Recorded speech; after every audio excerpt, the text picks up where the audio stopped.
I saw you last night, got the gold. Si debo utilizar alguna frase que defina a este buen amigo que hoy viene a compartir nuestras tazas de café, no se me ocurre otra mejor que la de enamorado de las matemáticas. Licenciado en Ciencias Exactas, doctor en Matemáticas, catedrático de la Universidad de Huelva, director de la Cátedra CEPSA y presidente de la Academia Iberoamericana de la Rábida.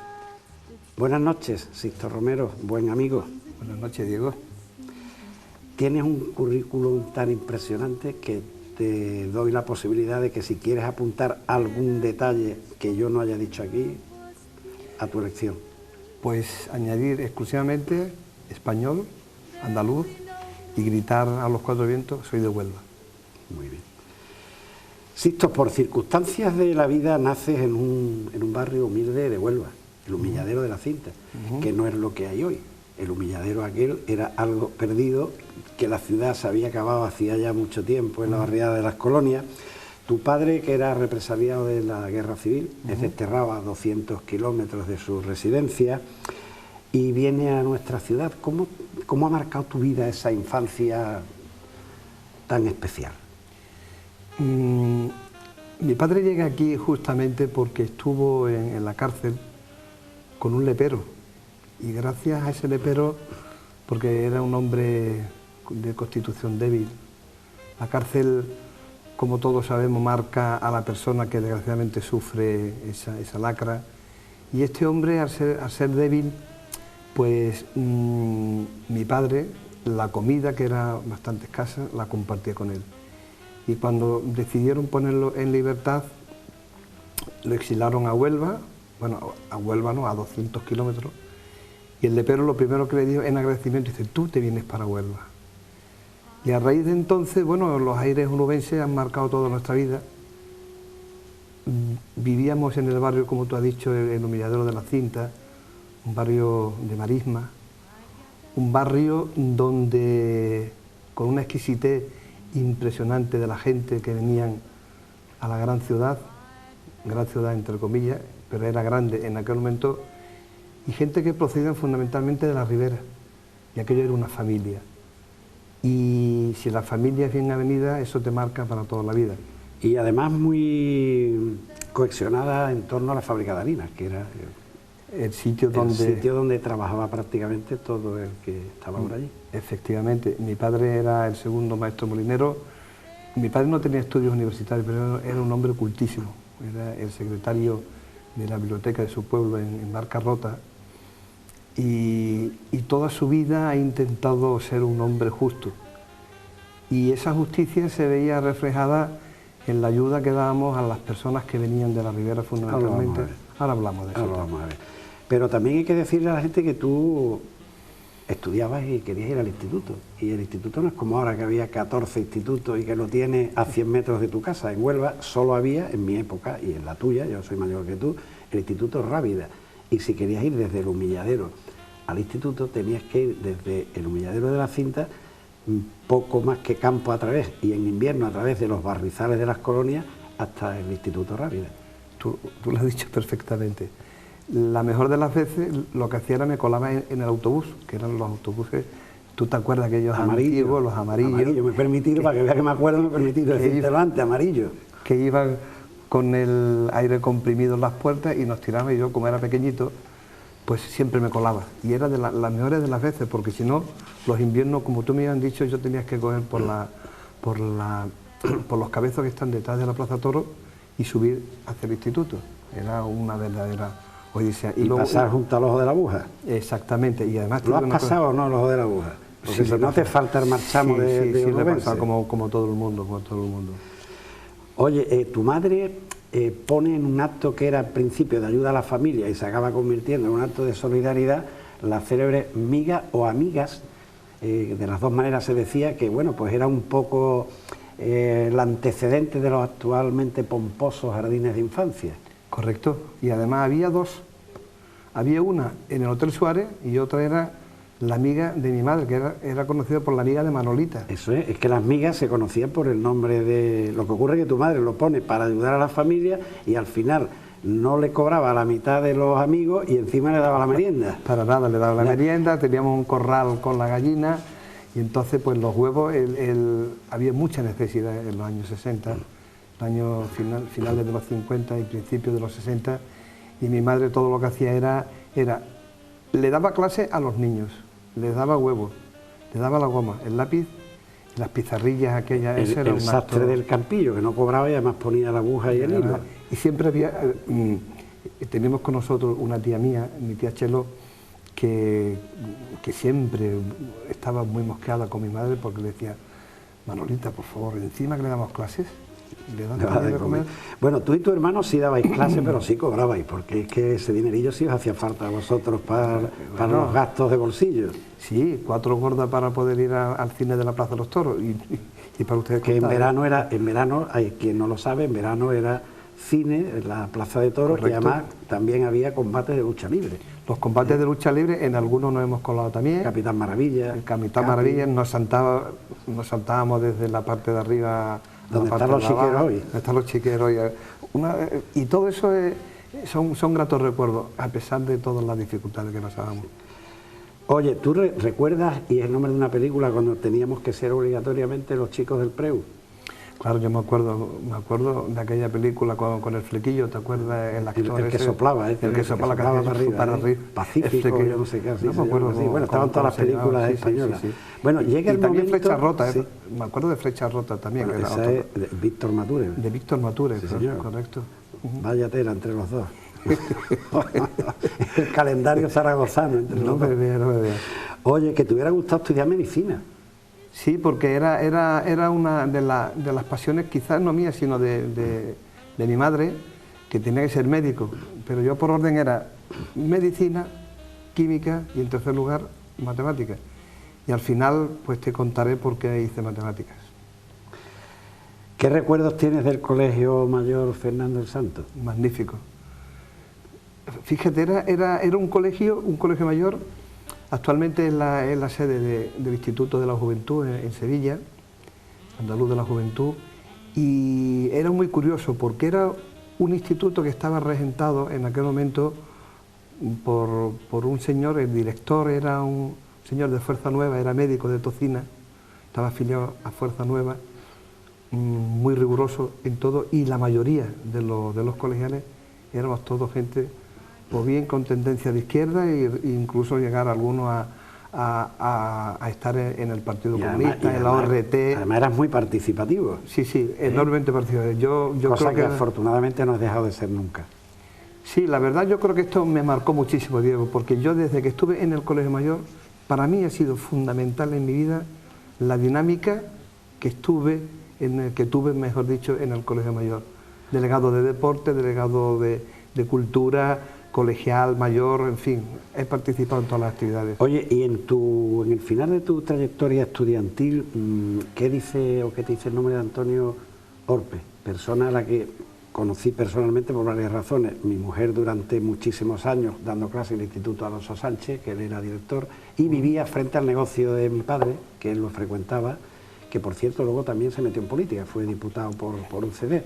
Y Antonio Orpe fue justamente lo que te dije antes.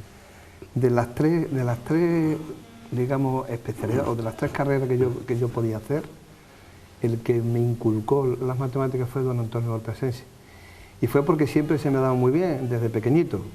En la clase estábamos 4 o 5 compañeros que siempre don Antonio Orpe, entonces, pues siempre nos sacaba a los 3 o 4, nos ponía cosas enormemente complicadas con respecto a los compañeros, y nos invitó a participar en una olimpiada matemática a nivel regional. Ese fue el paso por el cual ya él decía: tú tienes que hacer matemáticas, y lo consiguió. Bueno, en el año 75 recalas en Huelva. Y cambiamos de nombre y hablamos de Fernando Coz-Harling, también gran persona, amigo mío, gran persona. Y llegas al Instituto Politécnico de La Rábida. Correcto. Tú, que siempre te había gustado más la investigación, ¿cómo recibes que tengas que dedicarte más a la docencia que a la investigación? Bueno, eso fue un rechazo fundamentalmente de un catedrático de la Universidad de Sevilla por un trabajo que me encargó, y lo hice cuando estaba en quinto, Y bueno, yo tengo un carácter muy fuerte, ya me he moderado bastante a lo largo de los tiempos, porque nobleza obliga, y en ese sentido fue por rechazo. Digo, pues yo me tengo que ir para Huelva, aparte de que tenía que ayudar en mi casa económicamente. Cuando recalo en La Rábida, fue justamente, no fue Fernando de Co exactamente, eso fue después, fue don Vicente Rodríguez Casado. Que yo creo que yo tengo, déjame que haga un inciso, sí, es claro, una claro. figura muy poco reconocida en Eso Huelva, te iba a y decir. cada vez que sale yo la reivindico, porque yo, quizás sea el padre de la Universidad de Huelva. Ciertamente, y quizás.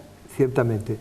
Yo en este sentido tengo que decirlo, y coincido contigo, ha habido mucho tipo de perjuicios y de prejuicios en torno a su persona. Evidentemente era un hombre del régimen, del momento, pero gracias a él era un hombre, fíjate que cada 15 o 20 días viajaba a Sudamérica para dar clases a una cátedra, viajaba a Sudamérica. Y después dirigía la Universidad Internacional, lo que se llama Universidad Internacional de Andalucía, y el Instituto Politécnico de La Rábida. Y allí tenía pues, a sus directores, Carlos Vilches y Fernando de Co.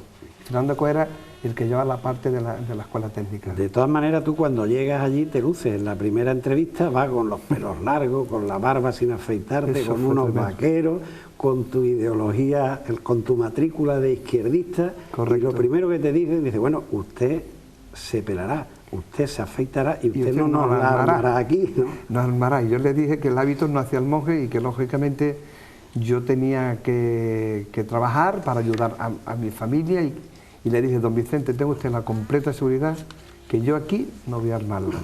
Bueno, eso fue unos meses hasta que ya conseguí entrar, y lo primero que hice ya fue una primera historia en torno a una persona que murió y que le tengo mucho afecto, aunque había una cierta diferencia de carácter, de opinión y de filosofía, era con Carlos Vilches. Carlos Vilches fue el primer encuentro que tuve un mes exactamente después con la entrevista con don Vicente Rodríguez Casado. Pero todo era en aras de intentar concebir para la Politécnica de La Rábida algo que en aquel momento no era, digamos, muy cotidiano, era establecer las reuniones democráticas que no había, te estoy hablando del año 75. Y claro, eso no estaba muy bien visto, y a partir de ese momento tuve un pequeño enfrentamiento con Carlos que después, a lo largo del tiempo, pues se ha diluido, lógicamente. Bueno, pero ya en 1978 sacas tus oposiciones a bachillerato, ya eres funcionario. Correcto. Bueno, ya eres funcionario y a principios de los 80 comienzas tus pinitos de investigación y sacas la agregaduría universitaria. Ya te sentías respaldado. Yo creo que eso me ha venido mal, fíjate, te lo digo, lo veo desde la distancia, pero te puedo decir que me vino mal, porque era una época donde, y yo creo que tú eso lo vas a entender perfectamente, primero porque estás casado con una docente y lo vas a entender perfectamente. Mira, en aquel momento había muy poca gente joven con plaza. Yo tenía entonces, cuando saqué la plaza, tenía 23 años, 22, 23 años. Evidentemente con 23 años te sientes tú ya funcionario, pues te sientes el rey del mambo. Y eso de alguna manera me obligaba a estar más pendiente de los demás que de mí mismo. Sí, tan poquísima que mi mujer tardó no sé cuántos años hasta una que sacó un CD con algo que fue algo tremendo, que entraron de golpe gente como ella que llevaban ya 12 o 13 años en la docencia. No se convocaban por un lado la oposición en la universidad, en bachillerato las oposiciones eran enormemente competitivas, teníamos que estar fuera un montón de tiempo, fuera de Huelva, no es como ahora que hay un acercamiento a las provincias, y lógicamente eran unas oposiciones verdaderamente difíciles. Oye, y hablando de preparaciones, tardas 7 años en tu tesis doctoral. 7 años. Brevemente, resúmeme. Bueno, la tesis se llama, cuando la hice, era necesidad de una manifestación interdisciplinaria, matemática e informática aplicada a la arqueología. Ese es el tema de la tesis. ¿Por qué tanto tiempo? Porque yo la tesis la hice en Francia, en la Universidad de Tours, y la leí aquí en la Universidad de Sevilla.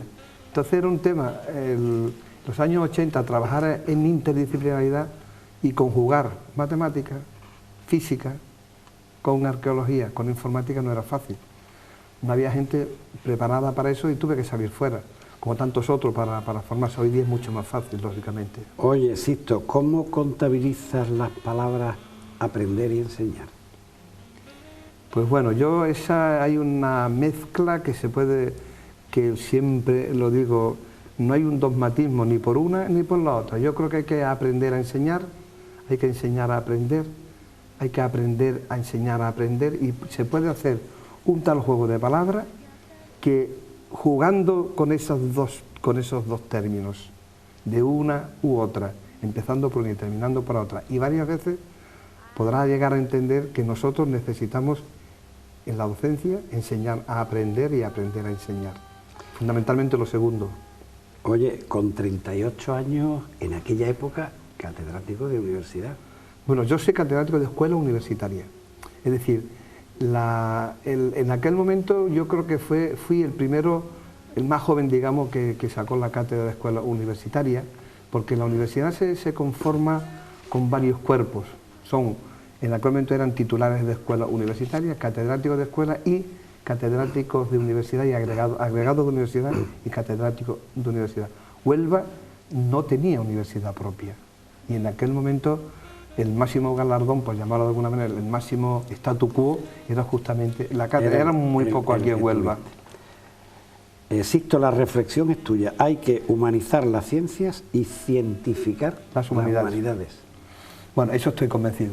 Eso es necesario. Es decir, yo te voy a resumir con una frase que lo van a entender las personas que nos vean, que me estén viendo, y es que las facultades de humanidades, muchas de ellas, están llenas de los grandes fracasos de los profesores que no han sabido enseñar las matemáticas, por ejemplo. Eso me hizo a mí pensar que algo estaba fallando, y sigue actualmente pasando también. No se enseñan las matemáticas como realmente se deben de enseñar. Las matemáticas es un lenguaje difícil, bueno, hay que saber llevarlo. Hablando de enseñar, a mí me diste un curso de matemáticas y hicimos unas cosas muy atractivas, incluido un concurso de fotografía. Fotografía y matemáticas. Y matemáticas, ¿te acuerdas de eso? Sí, o sea, me acuerdo perfectamente, porque además se llamaba, acuérdate, se llamaban lugares comunes observados por los ojos de la experiencia. Y además hiciste unas matemáticas muy ágiles, muy amenas, bueno, y una manera de que estaba bien es que estaba la clase... Estaba siempre. Todos los días llena, y las clases eran de 100 personas y estábamos todos los días llenos. Eso, si te acuerdas de mi imagen, pero yo es de los que entraba primero para sentar en la primera fila siempre. Sí, porque yo estoy convencido, Diego, que las matemáticas hay que enseñarlas desde las humanidades. Es decir, y por eso siempre hablo de humanizar, pero no solamente las matemáticas, sino la física y la química hay que humanizarlas desde un punto de vista que hay que hacerlas asequibles. Y cuando yo a ti te di clase, en aquel momento veía personas mayores ávidas de conocimiento, y la única manera es hacerlas atractivas. Oye, Sisto, por acabar con el recorrido universitario, ¿cómo contemplarías el distingo en la universidad de profesores dedicados a la docencia exclusivamente y profesores dedicados a la investigación? Porque ahora hay gente que tiene que hacer las dos cosas y o no le gusta la docencia o no le gusta la investigación. Y yo creo que va en detrimento una cosa de la otra. Yo creo que esa ha sido una de las asignaturas pendientes de la Universidad Española en general. O sea, ¿te parece correcta la reflexión que te hago? Totalmente, porque mira, había un rector de la universidad, creo que era la Jaime I, la de Castellón, Jaime I de Castellón, no, perdón, de la Universidad Politécnica de Valencia, que decía, don Pedro Nieto, que decía que ya es hora de que la docencia deje de ser la cenicienta de la universidad.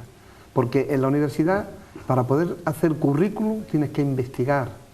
La docencia tiene 3 palos fundamentales, que es docencia, investigación y la formación reglada a través de la extensión universitaria. Sin esos 3 palos, junto con el alumno, sin esas 4 patas, esto no funciona. Por tanto, yo creo que el gran error que nosotros tenemos es no hacer profesores, por un lado docentes, e investigadores por otro. Se ganaría mucho más.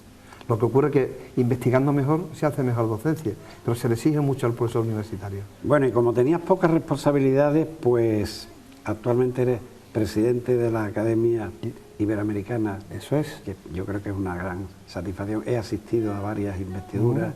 ¿Y qué significa en la vida cultural de la ciudad la Academia? ¿Qué debe de Nosotros tenemos históricamente y tenemos, digamos, un déficit muy grande en Huelva con la historia, porque es la ciudad más iberoamericana probablemente del mundo, porque nadie se le escapa el gesto del descubrimiento, y era necesario tener una corporación que de alguna manera no absorbiera todas las actividades en torno al descubrimiento, pero hace mucha falta una conexión importante con Iberoamérica. Y con nuestra academia creo que con las actividades de docencia, investigación y extensión universitaria estamos cumpliendo, yo creo que bastante bien. Bueno, vamos a caminar un poquito, ya vamos como siempre en la tele, mal de tiempo, pero bueno, vamos a caminar un poquito por los pliegues de tu intimismo. La frase es tuya: mi idea en la actualidad es volcarme con mi familia. Esa es mi asignatura pendiente. He estado demasiado tiempo dedicando a esta ciudad. Y desde el accidente de mi hijo en el año 1998, creo que debo a mi familia y a mis hijos, y ahora, desde hace 2 meses, mis nietos, voy a dedicarme más tiempo a mi familia. Pero mi madre decía una frase, no olvide, que el que nace barrigón, buena gana que los fajen. Eso creo que es bastante significativo lo que te Sixto, digo. dime brevemente algo que no quisieras dejar de hacer en tu vida. Pues mira, una cosa que yo, por ejemplo, me gustaría... Te voy a contestar de otra manera. Yo me gustaría releer los libros que he leído, imitando o emulando al gran Borges. ¿Qué te dice la frase me atrae lo que me da miedo? Siempre esa sensación de hacia lo oscuro, siempre me ha seguido y me sigue permanentemente con inquietud. ¿Qué palabra te gusta más del diccionario? Humildad. ¿Y cuál borrarías? Guerra. ¿Te apetece hacerme alguna pregunta? Pues sí. ¿Por qué te gusta tanto Huelva? ¿Y por qué te gusta tanto el tema El hombre que nunca existió? Pues mira, bueno, Huelva es evidente porque llevo 69 años viviendo en Huelva. Y El hombre que nunca existió porque vi el rodaje de la película La Palmera. Y aquello me impactó. Yo tenía 9 años, camino de 10. De hecho, en la primera edición del libro, la foto de José María Segovia que la ilustra, que se ve público al fondo, ahí está Dieguito con 9 años viendo el rodaje. Y a mí me impactó y yo nunca lo he dejado, siempre lo he tenido ahí. Y esto tú sabes que ha permanecido años en el olvido, hasta que ahora salieron un par de libros y ya han empezado a picotearla en artículos periodísticos. Pero bueno, es que me parece que en Huelva, que era tan pequeñita, cuando empecé a investigar, cuando me llevé meses metido en el archivo y vi lo que había en Huelva en los años 40, de las colonias alemanas, inglesas, es un tema que interesa tanto que hace poco di una conferencia en el Puerta del Atlántico y se quedó la gente en la calle. O sea, no solo aquello se llenó, más la silla supletoria, más los pasillos, más muchísima gente detrás, sino que hubo un momento que materialmente ya la gente no podía pasar. Es un tema que interesa mucho en Huelva. Pues me gustaría hacerte una segunda pregunta, si te parece. Sabes que este tema ha sido llevado al cine por los americanos y demás, ¿no? Sí, sí. Hay varias películas. Sí, bueno, yo conozco una concretamente, esta que yo te dije que vi en Rodal, que es de, yo hablo muy mal inglés, Royal Name o algo así. Que, sí. Y es curioso porque yo invito a la gente a que entre en internet para que profundice un poco más, o por lo menos en otra visión distinta de la que tú le das. Bueno, yo si me permite, te diría, porque te conozco hace ya mucho tiempo, que me parece una persona vitalista, perfeccionista, idealista y sobre todo algo que para mí tiene mucho valor, inteligente. Ahora vamos, no te dejo que me contestes. Ahora vamos a escuchar un poquito de música, que lo hacemos siempre, y yo te quiero regalar algo de una época que es casi tuya y mía, con los indios Tabajara, y bueno, que es Ojos Verdes. Sí, señor.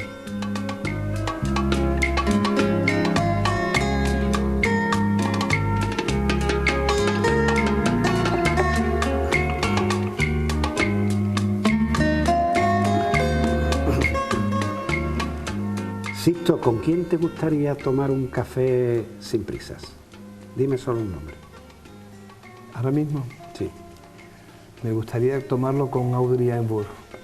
Y a mí también, lo comparto. Oye, cuando llueve en tu vida afectiva, en tus sentimientos, ¿quién te presta el paraguas? Fundamentalmente, ahora mismo, mi familia y mi hermano. Sixto, ¿con qué te quedas? ¿Con una sonrisa o con una caricia? Una sonrisa. ¿Y con una mirada o con un beso? La mirada es mucho más profunda que el beso. ¿Sueñas? Todos los días. ¿Te gusta abrazar? Mucho. Qué bonito es. El abrazo es la sensación mayor que se puede dar a una persona. ¿Recuerda cuando has llorado por última vez? Ayer. Sinceramente ayer. Sixto, piensa que te queda un minuto de vida o de capacidad para decidir por ti mismo y ¿con quién te gustaría compartir ese minuto? Los 30 primeros segundos con mis padres, los 30 segundos restantes con mi mujer, mis hijos, mi nieto y mi hermano. ¿Y qué les dirías a todos? Le diría dos cosas. En primer lugar, le diría una frase que sin humildad los hombres se degradan. Y la segunda cosa que le diría, que hayan tenido siempre la idea de que no somos necesarios nunca.